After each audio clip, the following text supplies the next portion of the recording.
निरंतर अपने धर्म के अनुसार कर्म करते जाओ और मन में यह पक्का विश्वास रखो कि जिस नियत के साथ तुम कर्म करोगे उसी नियत के अनुसार तुम्हें फल अवश्य मिलेगा। कर्म का यह अटल विधान है, इसमें कभी किसी के साथ अन्याय नहीं हो सकता।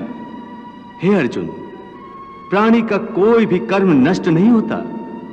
मनुष्य को अपने हर कर्म का फल अवश्य मिलता है। इस तरह प्राणी के कर्मों के अनुसार उन कर्मों का फल हर मनुष्य के प्रारब्ध में लिख दिया जाता है।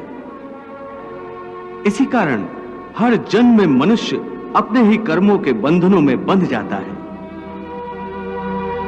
इसी कर्म के बंधन में बंध जाने के कारण मनुष्य आवागमन अर्थात जन्म जन्मांतर के चक्रव्यूह में फंसा रहता है और उसे मोक्ष प्राप्त नहीं हो पाता। मनुष्य अपने एक जन्म में जो कर्म करता है उन कर्मों के फल के रूप में पाप और पुण्य दोनों ही होते हैं। कभी पाप अधिक होते हैं तो कभी पुण्य। दोनों का दुख सुख भोगते हुए मनुष्य अपने नए जीवन में जो कर्म करता है उनका हिसाब पाप पुण्य के खाते में नए सिरे से लिख दिया जाता है।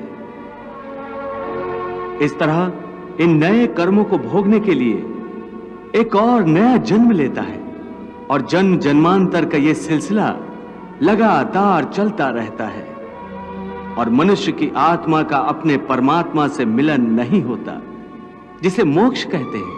कोई भी मनुष्य अकर्मण्य नहीं हो सकता। कर्म तो उसे हर स्थिति में करना पड़ता है। हे पार्थ, सन्यासी भी कर्मों का त्याग नहीं करते, न ही कर सकते हैं। मैंने पहले ही कहा था कि सन्यासी भी कर्म करते हैं। खाना पीना, उठना बैठना, तपस्या करना, साधना करना, ये सब भी तो कर्म ही है।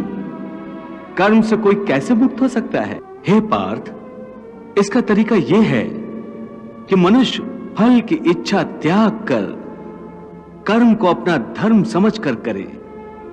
फल उसे अवश्य मिलेगा, परंतु इस फल का वो विधान की इच्छा समझकर स्वीकार करे। ज्ञानी पुरुष इसी योग को अपनाकर कर्म योगी बन जाते हैं। उर्वशी के कारण तुम विचलित नहीं हुए थे, परंतु आज कैसे विचलित हो गए हो? उस समय तुम अपना धर्म नहीं भूले थे, परंतु इस समय तुम अपना धर्म भूल रहे हो। इसका कारण जानना चाहोगे? तुम्हारा मन तुम्हारे काबू में नहीं है, क्योंकि तुमने कर्म योग नहीं अपनाया। हां अर्जुन, कर्म योग के कारण कर्मयोगी का मन इधर उधर भटकता नहीं है। हे पार्थ, इसलिए तुम निष्काम कर्मयोग की साधना करो। और निष्काम कर्मयोग की सबसे बड़ी विशेषता यह है कि तुम कर्म करते हुए भी कर्म के बंधनों में बांधे नहीं जाओगे। इसका बड़ा ही सहज तरीका है। तुम कर्म फल में आसक्ति मत रखो। परंतु क्या इच्छा करने से मनुष्य को फल की प्राप्ति होती है?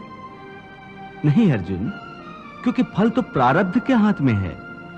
और जो भी मनुष्य फल प्राप्ति की इच्छा करता है उसका मन फल के बारे में सोचकर अपने कर्म और कर्तव्य से विचलित हो जाता है और उसे वो फल प्राप्त नहीं होता जिसकी उसने इच्छा की थी।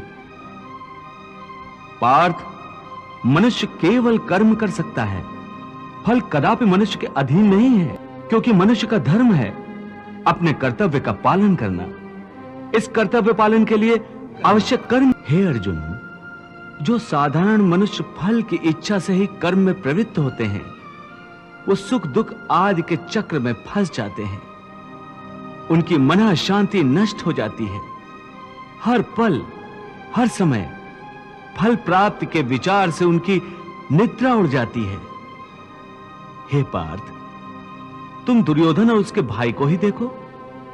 बचपन से ही दुर्योधन, शकुनी और दुशासन आदि ने हस्तिनापुर के सिंहासन को प्राप्त करने के लिए कितने अधर्म किए, याद है ना तुम्हें? उन्होंने जब भीम भैया को पानी में फेंक दिया था